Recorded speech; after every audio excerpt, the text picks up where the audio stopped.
Good morning बच्चों। आज हम आपका हिंदी साहित्य में पाठ 9 चिड़िया की बच्ची पढ़ेंगे। इसके जो लेखक हैं जैनेन्द्र कुमार जी, वे क्या थे, हिंदी साहित्य के प्रसिद्ध मनोवैज्ञानिक, कथाकार, उपन्यासकार, निबंधकार और प्रसिद्ध लेखक भी थे। इनका जन्म हुआ था 2 जनवरी 1905 को उत्तर प्रदेश में हुआ था। इनका जो मूल नाम था आनंदीलाल था, है ना। इन्होंने गद्य साहित्य में महान लेखक थे गद्य साहित्य के। इनकी जी लेखनी से निकलने वाली जो प्रमुख रचनाएं थी वो आपकी थी परख, अनाम, स्वामी आदि थी, है ना। इन्हें पद्म भूषण और साहित्य अकादमिक आदि पुरस्कारों से भी सम्मानित किया गया और इनका निधन हुआ था 24 दिसंबर 1988 को इनका निधन हो गया था। उन्हीं की लिखी एक रचना आपके पास है ना। अब इस पाठ को हम पढ़ते हैं। माधव दास ने अपने संगमरमर की एक नई कोठी बनवाई है। उसके सामने बहुत सुहाना बगीचा भी लगवाया है। उनको कला से बहुत प्रेम है। जो माधव दास थे, है ना, उन्होंने संगमरमर की मार्बल की एक नई कोठी बनाई थी बड़ी सी, है ना। और उसके सामने इनका बहुत सुंदर सा बगीचा उन्होंने लगवाया था और उनको कला से बहुत प्रेम था। वो प्रकृति प्रेमी थे, कला प्रेमी थे वो, और उनके धन की कमी नहीं थी और ना कोई व्यसन छू नहीं गया है और उन्हें कोई भी किसी भी धन की कोई कमी नहीं थी, है ना। और जो कोई भी बुरी आदतें थी वो उनको छूकर नहीं गई थी, है ना। फिर कहा था सुंदर अभिरुचि के आदमी थे। वो कैसे थे? सुंदर मतलब पसंद वाले व्यक्ति थे। हर चीज़ को प्रकृति से सुंदरता से वो प्रेम करा करते थे।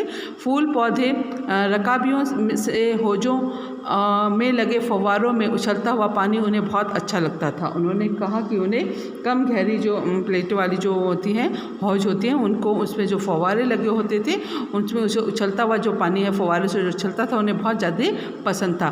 समय भी उनके पास काफ़ी था, उनके पास समय की कोई कमी नहीं थी। शाम को जब दिन की गर्मी ढल जाती है और आसमान कई रंग का हो जाता है तब कोठी के बाहर चबूतरे पर तख्त डलवाकर मसनद के सहारे वह गलीचे पर बैठते हैं, है ना। तो मैंने कहा कि उनको क्या, जब उनके पास टाइम ही टाइम था तो शाम को जैसे ही धूप सूरज छिपने लगता था, गर्मी कम हो जाती थी, तो वो क्या आसमान में क्या कई रंग का आपको दिखाई देता है। उस टाइम पर रंग बिरंगा हो जाता है। तो वो क्या करते थे, अपने कोठी से बाहर चबूतरे के पास अपना तख्त डलवा कर, है ना, और बड़ा मसनद क्या होता है, बड़ा तकिया होता है जो पीछे लगाते हैं गोल वाला, उसके सहारे वो गलीचे पर बैठा करते थे और प्रकृति की जो छटा थी उसको निहारा करते थे। इनमें मानो उनकी मन को तृप्ति मिलती हो, है ना। इनमें मानो उनसे क्या मिलती थी, उनको बहुत संतुष्टि मिलती थी, है ना। तृप्ति माने संतुष्टि मिलना, तो उनको बहुत संतुष्टि मिलती थी इसको देखते हुए, मतलब प्रकृति को, नेचर को बाहर बैठकर। मित्र हुए तो उनसे विनोद चर्चा करते हैं, नहीं तो पास में रखे हुए फर्सी हुक्के की सटक को मुँह में दिए ख्याल ही ख्याल में संध्या को सपने की भांति गुजार देते, है ना। उसने कहा कि यदि मित्र उनके पास होते थे तो उनके साथ अच्छी तरह से गप्पे मारते थे। यदि नहीं होते थे तो हुक्के को जो अपने मुंह पे लगाकर धुआं उड़ाते हुए अपने जो संध्या के जो ख्याल होते हैं, मन में जो विचार आते थे उनमें खोए रहते थे। आज कुछ बादल थे। उन्होंने कहा कि आज भी वो जब बाहर बैठे थे तो आसमान में कुछ बादल थे और घटा गहरी नहीं थी। धूप का प्रकाश उनसे छन छन कर आ रहा था। उसने कहा कि जो आसमान जो बादल थे ज़्यादा घने बादल नहीं थे, हल्के से बादल थे, है ना। और उनसे क्या है, जो सूरज की जो रोशनी है वो छन छन कर बाहर आ रही थी। माधव दास मसनद के सहारे बैठे थे। माधव दास वैसे ही बड़े तकिए के सहारे बैठकर आराम से बैठे थे। उन्हें ज़िंदगी में क्या स्वाद नहीं मिला। उन्होंने कहा उन्हें हर चीज़, मतलब हर चीज़ का उन्हें स्वाद मिला, हर चीज़ उनकी मनोकामना उनकी पूरी हुई है, पर जी भर भी कुछ खाली सा रहता है, पर लेकिन फिर भी उनके जीवन में कुछ खालीपन सा उनको महसूस होता था। उस दिन संध्या समय उनके देखते ही देखते सामने की एक गुलाब की डाली पर एक चिड़िया आन बैठी, है ना। उस दिन शाम को जब वो बाहर बैठे थे, देखते देखते जो उनका जो गुलाब का जो टहनी थी उस पर एक चिड़िया आकर बैठ गई। चिड़िया बहुत सुंदर थी। और चिड़िया कैसी थी? बहुत सुंदर थी। उसकी गर्दन लाल थी और गुलाबी होते होते किनारों पर जरा सी नीली पड़ गई थी, है ना। और फिर आते आते कैसे हो गई, थोड़ी सी नीली पड़ गई थी। पंख ऊपर से चमकदार स्याह थे, है ना। उसके जो पंख थे बहुत चमकदार स्याह माने तो काले से थे, है ना। उनका नन्हा सा आकार, नन्हा सा सिर तो बहुत प्यारा था। उसका जो सिर था बहुत ज़्यादा सुंदर था और शरीर पर विचित्र चित्रकारी थी। उसके शरीर पर मानो कोई चित्रकारी करी हो, चित्र बने हो, ऐसे लगता था कि जिसके जो बनावट था उसके पंखों का, उसके शरीर का क्या था, उसमें ऐसा लगता था प्रकृति ने क्या करी हो, चित्रकारी कर रखी हो। चिड़िया को मानो माधव दास की सत्ता का कुछ पता नहीं था और मानो तनिक देर का आराम भी उसे नहीं चाहिए था। तो उसने कहा कि उस चिड़िया को क्या मालूम मालूम था कि माधव दास जो है उनकी जो बहुत चलती है, बहुत सत्ता है, खूब रोबदार है, खूब पैसे वाले हैं, उसको क्या मालूम था, है ना, उसको तो थोड़ी देर के आराम का भी उसको नहीं चाहिए था। कभी पर हिलाती थी, कभी फुदकती थी, वह खूब खुश मालूम होती थी। अपनी नन्ही सी चोंच से प्यारी प्यारी आवाज़ें निकल रही थी और वो बार बार क्या कर रही थी, फुदक रही थी बार बार, है ना, और वो क्या खूब ऐसा लगता था बहुत खुश हो अपने जीवन में, और अपनी चोंच से जब मुँह से क्या कर रही थी, प्यारी प्यारी आवाज़ें वो चहचाने की निकाल रही थी। माधव दास को वह चिड़िया बड़ी मन मानी लगी और माधव दास को लगा कि ये बहुत चिड़िया कैसी है, मनमानी सी है ये, है ना, अपने आप को बहुत ज़्यादा समझ रही है ना। उसकी स्वच्छंदता बड़ी प्यारी जान पड़ती थी, है ना, तो उनको क्या था, है ना, तो उनको उनकी स्वच्छंदता मतलब उसको बहुत ज़्यादा उसको प्यारी थी, मतलब आज़ादी उसको बहुत प्यारी जान पड़ती थी। उसको ऐसा लगा कुछ देर तक वह उस चिड़िया का इस डाल से उस डाल पर थिरकना देखते रहे और काफ़ी थोड़ी देर तक वो क्या करे, इस चिड़िया को फुदकते देखते रहे इस डाल से उस डाल पर। इस समय वह अपना बहुत कुछ भूल गए, है ना, और इस समय वो क्या अपनी जो यादें थी, अपनी जो बातें थी वो भूल गए। उन्होंने उस चिड़िया से कहा, आओ तुम बड़ी अच्छी आई, यह बगीचा तुम लोगों के बिना सूना लगता है ना। तो उसने कहा कि ये बगीचा जो है आपका तुम लोगों के बिना सूना सूना सा लगता है। किससे कहा उन्होंने, चिड़िया से कहा, है ना। सुनो चिड़िया, तुम खुशी से यह समझो कि यह बगीचा मैंने तुम्हारे लिए ही बनवाया है, तुम बेटके यहाँ आया करो, है ना। उसने कहा कि तो ये चिड़िया से उन्होंने बोला कि बगीचा मैंने तुम लोगों के लिए बनाया है, तुम बिना रोक टोक के यहाँ पर आराम से आ सकती हो, है ना, बिना संकोच के यहाँ पर आ सकती हो। चिड़िया पहले तो असावधान रही, उसे चिड़िया को लगा कि भाई क्यों इस तरह से मेरे से बातें कर रहा है, तो वो डरी रही। फिर जानकर कि बात उससे की जा रही है तो वह एकाएक घबरा गई, और जब उसे पता चला कि ये मेरे से ही बातें कर रहा है तो चिड़िया को घबरा गई, डर गई वो। फिर संकोच को जीत कर बोली, मुझे मालूम नहीं था कि यह बगीचा आपका है। फिर वो बिना संकोच के, है ना, मतलब बिना डर निकाले असमंजस से पड़े उनसे कहा कि मुझे नहीं मालूम था कि ये बगीचा आपका है, मैं अभी चली जाती हूँ। उसने कहा कि मैं अभी थोड़ी देर में यहाँ से चली जाती हूँ। पल भर सांस लेने में यहाँ टिक गई थी। उसने कहा कि मैं थोड़ी देर के लिए यहाँ पर सांस लेने के लिए रुक गई थी, मतलब आराम करने के लिए रुक गई थी। माधव दास ने कहा, हाँ बगीचा तो मेरा है, यह संगमरमर की कोठी भी मेरी है, लेकिन इस सब को तुम अपना ही समझ सकती हो। उन्होंने कहा कि ये चीज़ें जो है आपकी, है ना, तो उसने कहा कि मुझे नहीं मालूम था कि ये बगीचा आपका है ना, और उसने कहा कि फिर संकोच ने कहा कि मैं अभी चली जाऊंगी, मैं पल भर के लिए यहाँ पर ठहरी थी। तो जो माधव दास था उसने अपने बड़ी उससे कहा कि ये बगीचा भी मेरा है, संगमरमर की कोठी भी मेरी है, लेकिन तुम अपना ही समझ सकती हो, लेकिन तुम इसे अपना समझ सकती हो, सब कुछ तुम्हारा है। तुम कैसी भोली हो, कैसी प्यारी हो, जाओ नहीं बैठो, मेरे मन तुमसे बहुत खुश होता है। उसने कहा कि तुम यहीं पर बैठे रहो, है ना, और तुम बहुत सुंदर हो, बहुत प्यारी हो, और तुम यहाँ से मत जाओ, तुम यहीं इसी बगीचे में मेरे पास रहो। चिड़िया बहुत कुछ सकुचा गई, है ना, तो चिड़िया थी उसके अंदर क्या आ गया, बहुत ज़्यादा संकोच आ गया, है ना, सकुचा सी गई वो। उसने कहा कि मतलब किस तरह की ये बातें कर रहा है। उसे बोध हुआ कि यह उससे गलती तो नहीं हुई कि वह यहाँ बैठ गई। फिर उसे लगा कि क्यों इस तरह की ये बातें कर रहा है, कि क्या पता मुझसे क्या अब तक गलती हो गई जो मैं यहाँ पर बैठ गई हूँ। उसका थिरकना रुक गया, और वो जो मतलब एकदम से जो खुशी नाचते हुए इधर से उधर फुतक रही थी वो एकदम से रुक गया, और भयभीत सी वो बोली, डर के मारे उसने उससे कहा, मैं थक कर यहाँ बैठ गई थी, मैं अभी चली जाऊँगी, बगीचा आपका है, मुझे माफ़ करे। और उसे लगा कि मतलब इस तरह से कोई ताने तो नहीं मार रहे हैं मुझे, है ना, तो उसने कहा कि मैं यहाँ थक कर बैठ गई थी, है ना, मैं अभी यहाँ से चली जाऊँगी, और बगीचा तो आपका ही है, आप प्लीज़ मुझे माफ़ कर दीजिए, मैं यहाँ से चली जाऊँगी।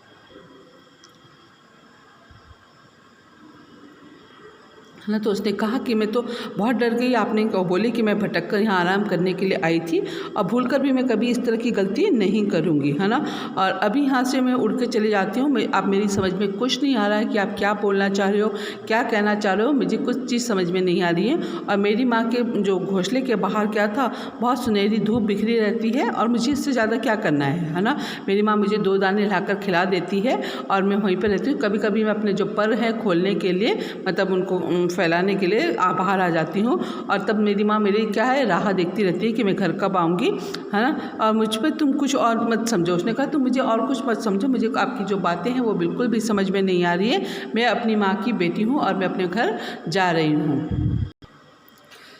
माधवदास ने कहा, भोली चिड़िया तुम कहाँ रहती हो, तुम मुझे नहीं जानती हो। तो माधवदास को उसकी बात से गुस्सा आ गया। माधवदास ने कहा, तुम कहाँ रहती हो, क्या तुम मुझे नहीं जानती हो।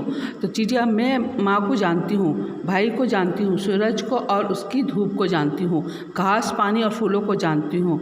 महामान्य तुम कौन हो, मैं तुम्हें नहीं जानती। तो चिड़िया ने कहा कि मैं आपके बारे में कुछ नहीं जानती हूँ, बल्कि मैं अपनी माँ के बारे में जानती हूँ, मैं अपने भाई को जानती हूँ और मैं सूरज की जो धूप है उसको जानती हूँ, घास पानी और फूलों से मेरा परिचय है। तो उसने कहा कि महामान्य आप कौन है, मैं आपको मतलब आदरणीय मतलब रिस्पेक्ट करते हुए बोला कि मैं आप तुम कौन हो, मैं आपको नहीं जानती हूँ, आप कौन हो। माधवदास, तुम भोली चिड़िया हो, तुम मुझे नहीं जानना, तब तुमने कुछ नहीं जाना मैं ही तो हूँ सेठ माधवदास, मेरे पास क्या नहीं है, जो मांगो मैं वही दे सकता हूँ। तो माधवदास को अपने उसमें पैसों पे बहुत घमंड था। उसने कहा कि तुम तो बहुत भोली चिड़िया लगती हो, तुम्हें नहीं पता कि तुमने मुझे नहीं जाना, मतलब अभी तक तुमने मुझे नहीं पहचाना कि मैं कौन हूँ, है ना, तुम बिल्कुल मेरे बारे में कुछ नहीं जानती। उसने कहा कि मैं यहाँ का क्या सेठ माधवदास हूँ, मेरे पास क्या चीज़ नहीं है, जो तुम मांगोगी मैं तुम्हारे सामने तुम्हें दे सकता हूँ। चिड़िया, पर मेरी तो छोटी सी जात है। उसने कहा कि मैं तो छोटी सी चिड़िया हूँ, आपके पास सब कुछ है, तब मुझे जाने दीजिए। उसने कहा आपके पास सब कुछ है तो फिर आप मुझे छोटी सी चिड़िया को क्यों रखना चाहते हो अपने पास। माधवदास ने फिर क्या कहा, चिड़िया तू निरी अनजान है, मुझे खुश करेगी तो तुझे माला माल कर सकता हूँ। तो चिड़िया उसने कहा माधवदास ने कि तुझको बिल्कुल ही अनजान है, तुझे किसी चीज़ की बात ही नहीं पता है ना। उसने कहा कि मैं क्या हूँ, बहुत यदि तू मुझे खुश रखेगी चिड़िया को, उसने कहा तो मैं तुझे माला माल कर सकता हूँ। चिड़िया, तुम सेठ हो, मैं नहीं जानती सेठ क्या होता है, पर सेठ कोई बड़ी बात होती होगी, मैं अनसमझ ठहरी। मेरी माँ मुझे बहुत प्यार करती है, वह मेरी राह देखती होगी, मैं माला माल होकर क्या होंगी, मैं नहीं जानती माला माल किसे कहते हैं। क्या मुझे वह तुम्हारा माला माल होना चाहिए, क्या मुझे वह तुम्हारा माला माल होना चाहिए। तो उसने कहा, चिड़िया ने जब उसकी बात सुनी तो चिड़िया के बच्चे ने कहा कि भाई मुझे नहीं पता कि तुम सेठ होंगे, पर सेठ का क्या मतलब होता है मुझे नहीं मालूम, है ना, मुझे इन चीज़ों का बिल्कुल भी ज्ञान नहीं है। आप क्या कह रहे हो मुझे कुछ समझ में नहीं आ रहा है कि आप क्या कहना चाह रहे हैं। बस मुझे पता है कि मेरी एक माँ है जो मुझसे बहुत ज़्यादा प्यार करती है और वो मेरी राह देख रही होगी, है ना। उसने कहा कि माला माल होकर मैं क्या करूँगी, है ना, मैं नहीं जानती कि माला माल किसे कहते हैं और मुझे उससे माला माल होने से मुझे क्या फ़ायदा होगा, मुझे कुछ नहीं समझ में आ रहा, आप क्या बोलना चाह रहे हो।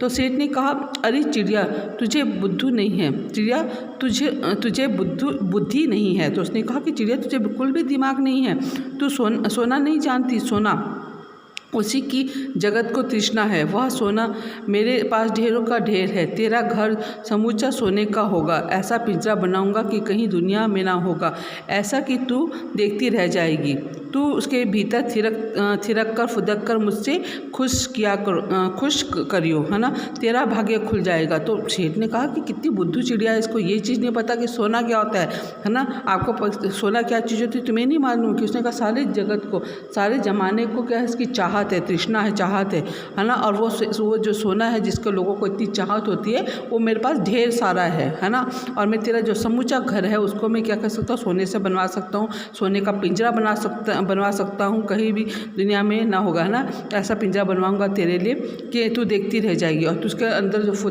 पिंजरे के अंदर फुदक कर बहुत खुश होया करेगी और तेरे तो भाग्य खुल जाएंगे जो मैं सोने का पिंजरा बनाऊंगा, है ना, तेरे पास पानी पीने की कटोरी भी यहाँ तक कि सोने की मैं बनवा के दूंगा तुझे। चिड़िया, वह सोना क्या चीज़ होती है। तो चिड़िया को क्या मालूम कि सोना क्या चीज़ होती है, तो उसने सिंपल उसमें कहा कि सोना क्या चीज़ होती है। सेठ, तू क्या जानेगी, तू चिड़िया जो है सोने का मूल्य सीखने के लिए तुझे बहुत सीखना है, बस यह जान ले कि सेठ माधवदास तुझसे बात कर रहा है, जिससे मैं बात तक कर लेता हूँ उसकी किस्मत खुल जाती है। तू अभी जग का हाल नहीं जानती, मेरी कोठियों पर कोठियाँ हैं और बगीचों पर बगीचे। उसने कहा, तो जब चिड़िया ने कहा कि भाई सोना क्या चीज़ होती है, मैं नहीं जानती उस चीज़ को, तो उसने कहा कि तू क्या जानेगी, तू तो एक चिड़िया है, तुझे क्या मालूम है कि सोना क्या होता है ना, अभी तो तुझे बहुत कुछ सीखना है, मतलब दुनियादारी देखनी है कि क्या चीज़ होती है ना, बस ये जान ले कि कि मैं माधव दास हूँ और मैं तुझसे बात कर रहा हूँ, है ना। उसने कहा कि जब मैं किसी से बात ही करता हूँ तो उसकी बात करने से ही मेरे उसकी किस्मत खुल जाती है ना। और तू इस जग को, संसार को नहीं जानती, उसका हाल नहीं जानती। मेरे तो कोठियों पे कोठियाँ हैं, मतलब हर जगह घर ही घर हैं अच्छे अच्छे, और बगीचे के बगीचे मेरे पास हैं। दास दासियों की संख्या नहीं है, पर तुझे मेरा चित्त प्रसन्न हुआ है, पर तुझसे मेरा चित्त प्रसन्न हुआ है, ऐसा वरदान कब किसी को मिला है ना। तो उसने कहा कि दास दासियों की मेरे पास संख्या की कमी नहीं है, मेरे पास बहुत सारे सेवक है, नौकर नौकरानियाँ हैं, पर तुझसे क्या मेरा चित्त, जो मेरा मन है तुझे देखकर बहुत प्रसन्न हुआ है, ऐसा वरदान किसी को कहाँ मिलता है। मतलब इस तरह का। री चिड़िया तू इस बात को समझती क्यों नहीं, है ना। तो तुझे ये बात समझ में नहीं आ रही कि मैं तेरे पे इतना प्रसन्न हूँ, तुझे सब कुछ दे रहा हूँ, तुझे इतनी बात समझ में नहीं आ रही है। चिड़िया, सेठ मैं नादान हूँ, मैं कुछ समझती नहीं, पर मुझे देर हो रही है, माँ मेरी बात देखती होगी। उसने बहुत, चिड़िया ने भी कहा कि उसे समझाने की कोशिश करी कि सेठ मैं नादान हूँ, मैं आपकी बातों को नहीं समझ रही हूँ, कोई बात नहीं, पर आप मुझे बहुत ज़्यादा देर हो रही है और मेरी माँ मेरी राह देख रही होगी, है ना। फिर उसने कहा, सेठ ने कहा, ठहर ठहर, इस अपने पास के फूल को तूने देखा है, यह एक है, ऐसे अनगिनत फूल हैं, ऐसे अनगिनत गिनती फूल मेरे बगीचों में है, वे भांति भांति के रंग के हैं, तरह तरह की उनकी खुशबू है। चिड़िया तेने मेरा चित्त प्रसन्न किया है और वे सब फूल तेरे लिए खिला करेंगे, है ना। उसने कहा कि जैसे चिड़िया ने कहा कि मैं जा रही हूँ, उस बच्ची ने चिड़िया की, तो उसने कहा कि तू रुक जा, मेरे पास तेने एक ही फूल देखा मेरा, है ना, और मेरे पास ऐसे कई सारे तरह तरह के फूल हैं, अनगिनत फूल हैं मेरे बगीचे में, भांति अलग अलग रंग के हैं, उनके अलग अलग खुशबू हैं। तो चिड़िया तूने मेरा मन खुश किया है, तो और ये सब फूल तेरे लिए खिला करेंगे, है ना। वहाँ घोंसले में तेरी माँ है, पर माँ क्या है, वह बाहर के सामने तेरी क्या है, माँ क्या है। मतलब उसने कहा कि तेरी माँ के पास घोंसला है, घोंसले में तेरी माँ है, पर माँ के पास और क्या है, ये बाहर तेरी माँ के पास है क्या, इस तरह का। वह तेरे घोंसले में कुछ भी तो नहीं है। उसने कहा वहाँ घोंसले में जाके क्या करेगी, वहाँ सूखी जो घास है उससे बना हुआ घोंसला है तेरा, और क्या चीज़ हो सकती है ना। तू अपने को नहीं देखती, कैसी सुंदर है तेरी गर्दन, कैसी रंगीन देह, तू अपने मूल्य को क्यों नहीं देखती। मैं तुझे सोने में मढ़कर तेरे मूल्य को चमका दूंगा। तेने मेरे चित्त को प्रसन्न किया है, तू मत जा, यहीं रहे, है ना। तो उसने कहा कि तेरी माँ के पास तो बस एक घोंसला ही है, मैं तुझे, तू इतनी सुंदर है ना, और मैं तुझे मतलब पूरा सोने में तुझे लाद दिया करूँगा, है ना, और तेने मेरे मन को बहुत खुश किया है, प्रसन्न किया है, तो यहाँ पर से मत जाओ। उसे काफ़ी रोकने की कोशिश सेठ करता है चिड़िया। सेठ मैं अपने को नहीं जानती, इतना जानती हूँ कि मेरी माँ मेरी माँ है और मुझे यहाँ देर हो रही है। सेठ मुझे रात मत करो, रात में अंधेरा बहुत हो जाता है और मैं राह भूल जाऊँगी। तो सेठ ने कहा कि सेठ मैं अपने आप को भी नहीं मैं जानती हूँ, मैं जानती हूँ कि मेरी एक माँ है और मैं अपनी माँ को जानती हूँ और मुझे यहाँ बहुत देर हो रही है। तो सेठ ने कहा कि, है ना, तो उसने कहा कि तो मतलब उसने कहा कि मुझे रात हो जाएगी और आप अंधेरा हो जाएगा, है ना, और जो यहाँ मैं अपनी राह भूल जाऊँगी, अंधेरे में मुझे अपना राह नहीं दिखाई देगी कहाँ पर मुझे जाना है, तो इसलिए आप मुझे यहाँ से जाने दीजिए। सेठ ने कहा, अच्छा चिड़िया जाती हो तो जाओ, पर इस बगीचे को अपना ही समझो, तुम बड़ी सुंदर। उसने कहा ठीक है, तुम्हें जाना है तो जाओ, लेकिन तुम इस बगीचे को अपना बगीचा समझना और यहाँ पर आती रहना, है ना, और तुम बहुत सुंदर हो। यह कहने के साथ ही सेठ ने एक बटन दबा दिया। उसके दबने से दूर कोठी के अंदर आवाज़ हुई, जिसे सुनकर एक दास झटपट बाहर आया। यह सब क्षण भर में हो गया और चिड़िया कुछ नहीं समझ सकी, है ना। आज वो सेठ क्या था, उसको बातों में उलझा के रखा, और उसने जैसे ही अपने बगल में दबाया, वो बटन दबाया, तो शायद बैल रही होगी वो, और उस घंटी के बजते ही उसके अंदर से जो नौकर था वो एकदम से बाहर आ गया। और चिड़िया को ये चीज़ समझ में नहीं कि क्या हुआ। सेठ कहते रहे, तुम अभी माँ के पास जाओ, माँ बाट देखती होगी, पर कल आओगी ना, कल आना, परसों आना, रोज आना, है ना। तो सेठ उसको बातों में लगा के रखा कि तुम अभी अपनी माँ के पास चले जाओ और माँ तुम्हारी बाट देखती होगी, रास्ता देखती होगी, पर तुम कल आओगी, कल भी आना, परसों भी आना, और तुम रोज़ मेरे यहाँ पर आना। यह कहते कहते दास को सेठ ने इशारा कर दिया। वह चिड़िया को पकड़ने की जतन में चला, है ना। उसने ये उनसे बातें में उलझा के रखा उसने चिड़िया को, सेठ ने, और उसने अपने जो दास था, नौकर था, उसको इशारा करा कि आप इस चिड़िया को पकड़ो। सेठ कहते रहे, सच तुम बड़ी सुंदर लगती हो, तुम्हारे भाई बहन हैं, कितने भाई बहन हैं? तो मैंने कहा ना कि सेठ उसको बातों में उलझाना चाहता था, है ना, जिससे कि उनका नौकर उसको पकड़ ले। तो उसने कहा कि उसको कि तुम बहुत सुंदर हो, तुम्हारे कितने भाई बहन हैं, है ना, और कितने भाई बहन हैं, इन चीज़ों को उनसे पूछने लगा वो। फिर चिड़िया, 2 बहन 1 भाई, पर मुझे देर हो रही है। तो चिड़िया ने सब सिंपल, उसने ध्यान नहीं दिया कि उसने नौकर को इशारा कर दिया है। तो उसने कहा कि मेरी 2 बहनें और 1 भाई है और मुझे देर हो रही है। हाँ हाँ जाना, अभी तो उजेला है, 2 बहन 1 भाई है, बड़ी अच्छी बात है। तो उसको बातों में जाता है, कहता है कि हाँ अभी तो बहुत उजाला है। अच्छा, तो आपके 2 बहनें और 1 भाई है, बहुत अच्छी बात है। पर चिड़िया के मन के भीतर जाने क्यों चैन नहीं था। वह चौकन्नी होकर चारों ओर देखती थी। उसने कहा, सेठ मुझे दूर हो रही है। पर चिड़िया को क्या हो गया, चौकन्नी, उसके मन में कुछ भ्रम सा आ गया होगा शायद। तो उसने कहा, तो चौकन्नी होकर इधर उधर देखने लगी। उसने कहा कि सेठ अब मुझे बहुत देर हो रही है, मैं जा रहा हूँ।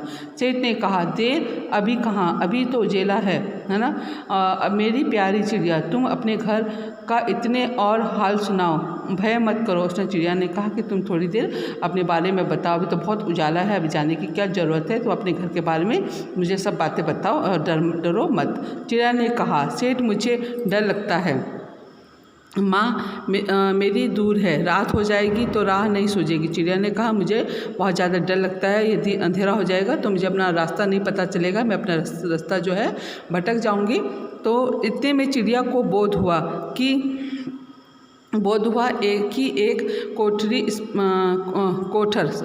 एक कठोर स्पर्श उसके देह को छू गया। उसने कहा कि तब चिड़िया को लगा कि कोई चीज़ उसके कठोर सा, कोई हार्ड चीज़ थी, उसको स्पर्श उसके शरीर को छू कर गया है। वह चीख देकर चिचियाई और एकदम उड़ी, है ना। उसने जैसे चीख, एकदम से लगा कि कोई उसको टच कर रहा है, उसने चीख देकर एकदम से उड़ी। नौकर के फैले हुए पंजे से बाहर आकर भी नहीं आ सकी, मतलब उसके हाथ में आने वाली थी वो नौकर की, और उससे एकदम से पंजे से बाहर निकल गई।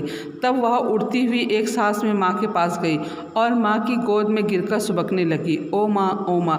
और बस जैसे उसने देखा कि उसके हाथों से वो निकलकर बड़ी मुश्किल से पंजों से निकलकर अब वो बाहर उड़ गई थी, और वहाँ से सीधे उड़ते हुए सीधे कहाँ पहुँची, अपनी माँ के पास पहुँच गई और अपनी माँ की गोद में सिर रखकर सुबकने लगी, मतलब रोने लगी और अपनी माँ को कहने लगी, ओ माँ ओ माँ। माँ ने बच्ची को छाती से चिपटा कर पूछा, क्या है मेरी बच्ची, क्या है? तो उसकी माँ ने उसको अपने गले लगाया, अपने छाती से लगाया, बोला, क्या हुआ मेरी बच्ची, इस तरह से क्यों सुबक रही हो? पर बच्ची काँप कर माँ की छाती में आकर चिपक गई। और बच्ची क्या थी, वो चिड़िया की जो बच्ची थी, वो डर कर अपनी माँ की छाती से चिपक कर बोली, कुछ नहीं, बस सुबकती रही, ओ माँ ओ माँ। और वो जिससे सुबकती रही, डरती रही कि मतलब अब डर के मारे जो रोती रही, मतलब हल्का हल्का, और सुबकती रही, अपनी माँ को बोलती रही, ओ माँ, है ना।